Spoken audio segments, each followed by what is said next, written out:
हाय सांग माने एटा हूँ मोर फास्ट ब्लॉग या पर आपण मानक मो ब्लॉग रे सब किछि भाया काठ जिनस देखा मिल या हूँ यहाँ गोटे सागवान ड्रेसिंग टेबुल टे एक नंबर कम होती आम पाखर एक नंबर कम पाइबे आउ देखु या खोलिकी सबुआड़े देखा दूसरी केमती कौन आइटम होती आमर डोरटा या भर मिररटा भितर पशिले ये मिररटा देखा कहीं पचर भी आम बाहर कर पूरा सब प्रॉपर सागवान दिहब कौटे किसी अलग काठ लगे ना पछपटे खाली प्लाई आम लगे खाली कहीं काठ देले बहुत वेट हो डाली पूरा हाथ तैयारी हम हाथ तैयारी डाली आम निजे करुचु कौन से मेसीन यूज होनी ये तले तले भी डोर रमर तले डोर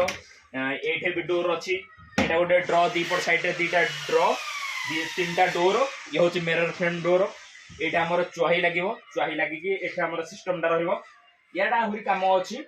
आर कम अच्छी कि यहाँ हूँ आम फेंसिंग आउ जब चाहिए कि रिक्वायरमेंट रमर आउटे कम बढ़ाई आम भी कम बढ़े भी देपर या आमको सपोर्ट करूँ या भी आहरी नुआ नुआ ब्लॉग नुआ नुआ वीडियो ये फर्निचर उपर आपण मानक आम देखू रोचे सपोर्ट करेंगे सब्सक्राइब करूँ।